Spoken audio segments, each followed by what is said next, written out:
안녕하세요. 오늘은 귀신이 안에 잠복하여 공격하는 경우와 몸 밖에서 공격하는 경우의 차이에 대해서 한번 생각해 보도록 하겠습니다. 아시다시피 저희 사역은 성령이 내주하는 기도 훈련을 시키는 것이지만 이 사역의 한복판에는 귀신들과의 질펀한 싸움을 피할 수 없습니다. 성령이 안에 들어오시기 전에 귀신들이 성령이 오시는 것을 필사적으로 막고 방해하고 있기 때문이죠. 그래서 그들의 공격을 알아채고 싸워 쫓아내지 않으면 성령과 동행하는 삶은 언감 생심일 것입니다. 그래서 저는 기도훈련을 하는 과정에서 귀신을 쫓아내고 귀신들이 일으킨 정신질환이나 고질병을 치유하고 있습니다. 물론 저를 찾아오는 사람들의 대부분은 성령이 내주하는 기도훈련에 관심을 갖기보다 정신질환이나 각종 중독, 고질병을 치유하거나 세상에서 해결할 수 없는 삶의 문제를 해결하는 것만에 관심을 갖고 있는 것도 사실입니다. 어쨌거나 자신의 문제를 해결하려면 성령이 내주하는 기도훈련에 동의해야 가능하기 때문에 제가 요구하는 기도훈련을 따를 수밖에 없겠죠. 제가 지금까지 수백 명의 사람들에게서 귀신을 쫓아내면서 수많은 정보와 경험을 축적하게 되었습니다. 물론 처음에 약 3년 동안 성령으로부터 귀신의 활동성과 공격, 그리고 귀신을 쫓아내면서 일어나는 각종 현상과 증상에 대해서 훈련하는 과정이 있었습니다. 그러나 그때 배운 것은 아주 기초적이고 기본적이고 원칙적인 것에 불과했습니다. 그래서 제가 영성학교를 열고 사역을 진행하면서 수많은 귀신들과 맞닥뜨려 가면서 많은 것을 알게 되었어요. 그 중에서 기가 막힌 것은 귀신들이 몸에 잠복해서 수백 마리에서 수천 마리가 집을 짓고 살면서 사람들을 공격하고 있다는 것이었습니다. 그렇다면 귀신이 공격하는 모든 사람들에게 귀신들이 안에 잠복해서 집을 짓고 있는가 하는 것에 대한 의문이 생기는 것도 당연하겠죠. 그러나 그렇지 않다는 것이 저의 결론입니다. 그렇다면 귀신이 빙의하여 몸에 잠복하여 집을 짓고 공격하는 경우와 아니면 밖에서 공격하는 경우를 어떻게 분별할 수 있을까요? 그래서 오늘은 그 얘기를 좀 하고 싶습니다. 귀신이 몸에 집을 짓고 공격하는 경우는 몸에서 드러나는 증세를 알아낼 수 있습니다. 귀신이 몸 안에 집을 짓고 있는 부위는 가슴과 배 부분입니다. 이는 성령께서 저에게 말씀해 주신 것으로 가슴에 집을 짓고 있는 경우는 축출 기도를 시작하면 가슴이 답답하고 심장 뛰는 소리가 귀에 크게 들리며 심장 질환이 많은 경우입니다. 배에 집을 짓고 있는 경우는 배에서 소리가 나고 꿈틀거리며 이물감이 느껴지고 실제로 딱딱한 것이 만져지기도 합니다. 또한 배가 찌를 듯이 아픈 현상이 빈번하고 배변, 설사, 방귀 등의 현상이 잦습니다. 게다가 만성적인 위장 질환이나 대수장 질환이 많이 발생하죠. 그래서 축출 기도를 하면서 집을 짓고 있는 부위에 대한 이런 증상이나 느낌으로 측정이 가능합니다. 배에 집을 짓고 있는 경우에 축출 기도를 시작하면 무척이나 딱딱하지만 시간이 경과할수록 느슨해지고 헐렁해지면서 집이 부서지고 무너지는 것을 느낄 수가 있습니다. 그렇다면 처음부터 귀신들이 몸 안에 잠복해 있는 것을 어떻게 알 수 있을까요? 축출 기도를 시작하면 가장 겁이 많은 하급 귀신부터 도망치기 마련입니다.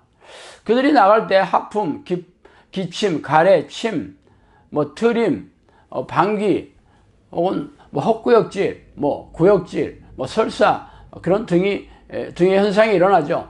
중간급의 귀신들은 공격을 시도하는데 두통, 어지러움, 가려움증, 이명, 순간적으로 정신을 잃게 하거나 배를 찌를 듯이 아프게 하거나 몸의 곳곳에 통증을 유발하게 합니다. 고질병을 앓고 있거나 과거에 앓았던 질병이 한꺼번에 도지고 악화되는 일이 빈번하죠. 혹은 환청이나 환각도 일으키고 몸을 비틀게도 하고 지들 마음대로 흔들어대기도 합니다. 그러나 몸을 아프게 하는 이유는 이렇게 두려움과 공포를 주어 기도를 방해하는 공격이죠. 이 이외에도 신체적으로 혹은 생리적으로 다양한 증상을 동반하기도 합니다. 이런 경우는 귀신이 빙의하여 집을 짓고 공격하고 있다고 보아야 합니다. 그러나 가장 분별하기 힘든 것이 바로 미혹의 영입니다. 미혹의 영은 속이는 것을 주무기로 하는 공격하는 귀신이며 성령께서는 이들이 바로 고급영이고 마귀라는 별명을 저에게 붙여주시기도 하였습니다.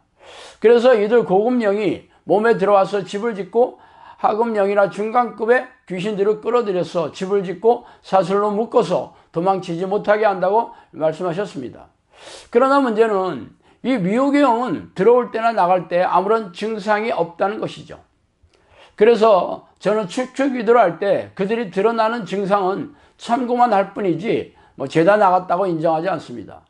그러나 귀신을 쫓아낸다는 대다수의 사람들은 미혹의 영에 대한 존재에 대해 무지하기 때문에 괴성을 지르고 몸을 비트는 등의 기이한 현상만 드러나면 죄다 나갔다고 그렇게 선포하고 있습니다. 그러나 이는 귀신들이 속이는 현상에 불과합니다. 중간급이나 하급령이 나갔다고 귀신들이 다 나간 것이 아니고 고급령인 이 미혹의 영이 다 나가야 완전히 축출되었다고 볼 수 있습니다. 미혹의 영은 생각으로 속이는 게 특징인데 하나님인 것처럼 속이거나 분노를 터뜨리거나 음란 등의 사람마다 가장 취약한 그런 죄들을 공격하여 치명적인 그런 죄악에 빠지게 하여 믿음을 잃게 하고 하나님을 떠나게 합니다. 그러나 이 공격은 너무도 교묘하고 파괴적이기 때문에 알아채기 힘들고 설령 알았더라도 자신의 취약점을 집중적으로 공격하여 죄를 짓게 하기 때문에 싸워 이기는 게 무엇보다 힘듭니다. 그러나 이 미혹의 영이 치명적인 이유는 하나님인 것처럼 속이거나 자신의 생각인 것처럼 속여서 공격하기 때문에 알아채지 못한다는 것이죠. 그렇다고 모든 귀신들이 몸에 빙의하여 잠복하고 있는 것은 아닙니다. 일반적인 귀신들은 밖에서 머리를 타고 앉아 생각을 넣어줘 속이는 공격을 하고 있습니다. 원래 귀신들은 죄다 생각으로 속이는 공격을 하고 있어요. 그러므로 생각으로 죄를 짓게 하는 공격은 몸에 잠복하거나 혹은 잠복하고 있지 않거나 간에 가능한 일입니다. 그러나 몸에 잠복하여 공격하는 공격은 제가 지금까지 말씀드린 대로 하급령이나 중간급의 귀신들이 나가는 증상을 동반한다면 미혹의 영이 몸 안에 집을 짓고 있으면서 공격한다고 보아야 합니다. 물론 밖에서 공격하는 그런 보통의 귀신들과 강력한 미혹의 영의 공격은 강도나 빈도 면에서 현격한 차이가 일어납니다. 그러나 이를 분별하려면 귀신들과 수많은 영적 전쟁을 치러본 전능가들만이 알아챌 수 있습니다.